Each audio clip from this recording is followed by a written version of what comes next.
नमो नमः. वक्रतुंड महाकाय सूर्यकोटिसमप्रभ निर्विघ्नं कुरु मे देव सर्वकार्येषु सर्वदा. नमस्ते शारदे देवी सरस्वती नमोस्तुते. वसत्वं मम जिह्वाग्रे सर्वविद्याप्रदायिनी. नमस्कार मंडळी. काही दिवसापूर्वी पंचाहत्तरी का साजरी करावी ह्याविषयी मी काही माहिती आपल्याला सांगितली होती. ती बऱ्याच जणांनी ऐकली आणि काहींनी मला अनेक विषय सुचवले की या विषयावर आम्हाला माहिती हवी आहे. त्यापैकी एक सोहळा आहे प्रपौत्र मुखदर्शन सोहळा. एका मैत्रिणींनी मला असं सांगितलं की मला मामद्याविषयी माहिती सांगशील का. तर ह्याला माउंद मामद असंही म्हणतात, पण त्याचं साधं सोपं नाव आहे प्रपौत्र मुखदर्शन सोहळा. आता हा विधी केव्हा करायचा. तर आपल्या घरामध्ये पणजोबा, आजोबा, वडील आणि मुलगा अशा 4 पिढ्या जर हयात असतील तर पणजोबा जेव्हा प्रपौत्र दर्शन करू इच्छितात तेव्हा हा सोहळा करायचा असतो. म्हणजे पणतवाचा जन्म त्या घरात व्हावा लागतो. आणि मला सांगायला अतिशय आनंद होतो की माझ्या माहेरी म्हणजे वैशंपायनांच्या घरामध्ये हा सोहळा संपन्न झालेला आहे.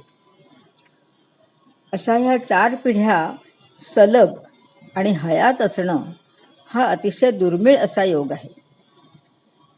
आणि त्यात सुद्धा 4थी पिढी हा मुलगाच असावा लागतो.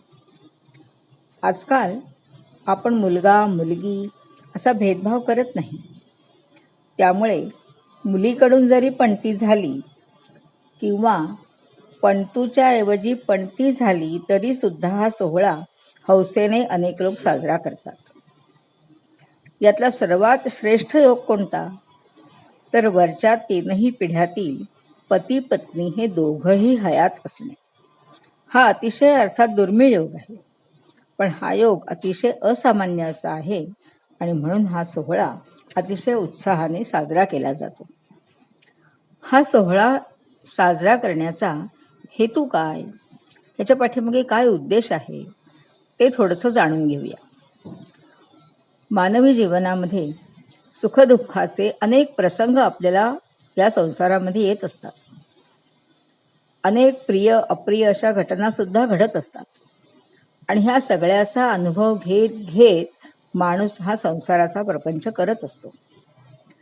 माणसाला नेहमी दुःखमुक्त व्हायचं असतं आणि सुखांचा उपभोग घ्यायचा असतो. यासाठी अनेक गोष्टी आपण करत असतो. आपल्याला जर आवड असेल तर आपण अनेक छोटी मोठी धार्मिक कार्य सुद्धा आपल्या घरी करत असतो. शारीरिक सामर्थ्य जर असेल तर माणूस काशी, रामेश्वर, प्रयाग, हरिद्वार, अमरनाथ, ज्योतिर्लिंग दर्शन अशा यात्रा सुद्धा करत असतो. पण शारीरिक असमर्थता असेल म्हणजे माणूस जर अशा यात्रांना जाऊ शकत नसेल तर त्यासाठी काही वेगळे पर्यायही सांगितलेले आहेत. उदाहरणार्थ विविध प्रकारची दानं आपण करू शकतो. मग त्याच्यामध्ये गोप्रदान आहे, अन्नदान आहे, भूदान आहे, सुवर्णदान आहे, रजत म्हणजे चांदीचं दान करणं आहे, पात्रदान आहे, वस्त्रदान आहे. अशा दानांमुळे विविध प्रकारचं पुण्य आपल्याला प्राप्त होतं. नंतर काही वेळेला आपण यज्ञयाग सुद्धा करू शकतो. आपल्या ऐपतीप्रमाणे आणि इच्छेनुसार ह्या गोष्टी आपल्याला करायच्या असतात. हे सगळं कशासाठी. तर या इहलोकामध्ये विविध सुखांचा उपभोग घेऊन शेवटी माणसाला मुक्ती मिळवायची असते. आता आज जे आपण बोलतो आहोत त्या प्रपौत्र मुखदर्शन सोहळ्याविषयी स्मृतिचंद्रिकेमध्ये नारद आणि ब्रह्मदेव यांचा एक संवाद आहे. तो संवाद असा आहे. प्रपौत्र दर्शनादेव ब्रह्मलोकमवाप्नुयात तथाच सर्वतीर्थानि दानानि च महामुने कृतानि पुण्यजातानि भवन्ति मुखदर्शने तस्मात् सर्व प्रयत्नेन पूजनं प्रपितामह. गंगादि सर्व तीर्थानि वसन्ति मुनिसत्तम. प्रपौत्रं सुवर्णपुष्पैः शतसंख्याकैः अभिषिञ्चेत. विक्रे द्वादशभिर्वा पुष्पार्पणे प्रत्येकं प्रयज्ञफलम्. असा तो संवाद आहे. या प्रकारे सर्व प्रकारचं पुण्यफल देणारी तीर्थयात्रा किंवा विविध प्रकारची दानं यामुळे माणसाला जे सुख, आनंद किंवा पुण्य मिळतं ते सर्व काही या प्रपौत्र मुखदर्शनाने आपल्याला मिळत असतं. म्हणून हा विधी आपल्या घरात जर असा योग आला तर अवश्य करावा असं धर्मशास्त्रामध्ये सांगितलेलं आहे. आता यामध्ये कोणकोणती धार्मिक कार्य करायची असतात तर सर्वप्रथम कुलस्वामी आणि कुलदेवतेला वंदन करून या कार्याचा संकल्प करावा. नंतर गणपती पूजन, पुण्याह वाचन, मातृका पूजन करावे. नंतर नांदी श्राद्ध करावं. तर लोकांना अशी शंका येते की मंगल कार्यामध्ये श्राद्ध कशासाठी? श्राद्ध हे अमंगल कार्य आहे असा लोकांचा एक समज आहे. पण तसं नाहीये. नांदी श्राद्ध म्हणजे आपल्या पूर्वजांचं स्मरण आहे. आपल्या पूर्वजांचं स्मरण आपल्याला नेहमी केलं पाहिजे, त्यासाठी हे करायचं असतं. नंतर कर्त्यावर म्हणजे पंजोबा किंवा पंजीवर अभिषेक करण्यासाठी वरुण देवतेची स्थापना आणि पूजा करायची असते. वाद्यांच्या मंजुळ ध्वनींच्या वातावरणामध्ये पंजीला किंवा पंजोबाला सुवासिनींनी औक्षण करायचं असतं. त्यानंतर आपण जे या कार्यक्रमासाठी ब्रह्मवृंद म्हणजे विप्र म्हणजे गुरुजी आमंत्रित केलेले असतात त्यांनी एका सुरामध्ये वरुण सूक्त, गंगा सूक्त व इतर अभिषेक मंत्रोच्चार करून पंजी किंवा पंजोबावर अभिषेक करावा. अभिषेकानंतर पंजी किंवा पंजोबांनी स्नान करून दुसरं वस्त्र परिधान करायचं. नंतर पुन्हा आसनावर येऊन बसायचं आणि गंगा पूजन करायचं. त्यानंतर महत्वाचा विधी म्हणजे काशाच्या थाळीमध्ये पातळ केलेलं तूप ओतायचं आणि त्यात स्वतःचं मुखावलोकन करायचं, म्हणजे स्वतःचा चेहरा बघायचा. तर स्वतःचा चेहरा दिसेल इतकं ते काशाचं पात्र मोठं असावं. वाटी चालणार नाही.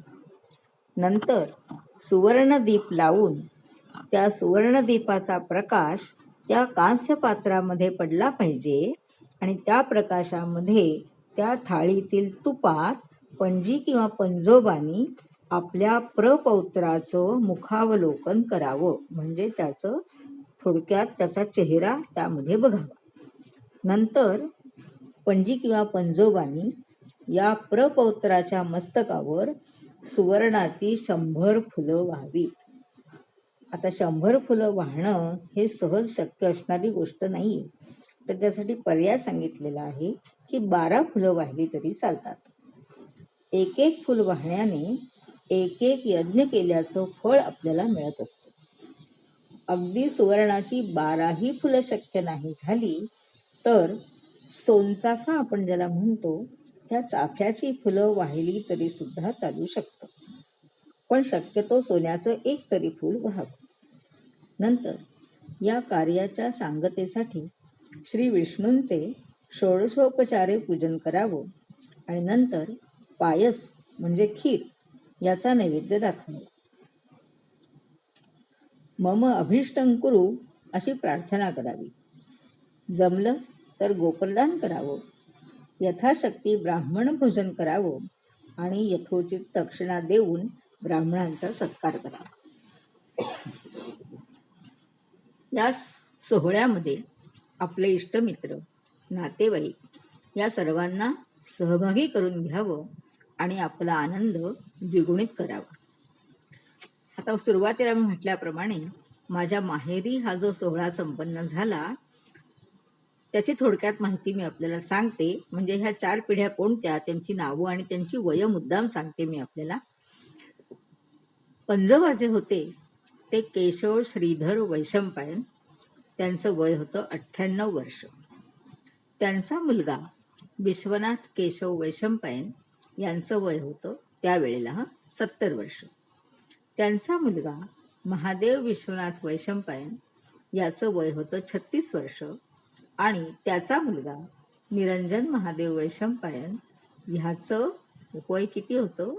फक्त 27 दिवस.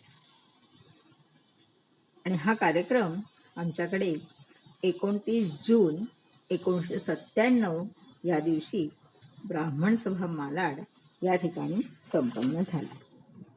मला जेवढी माहिती होती तेवढी मी सांगण्याचा आपल्याला प्रयत्न केलेला आहे. अधिक काही माहिती हवी असल्यास अधिक जाणकारांकडून आपण ती करून घेतली तरी हरकत नाही. धन्यवाद.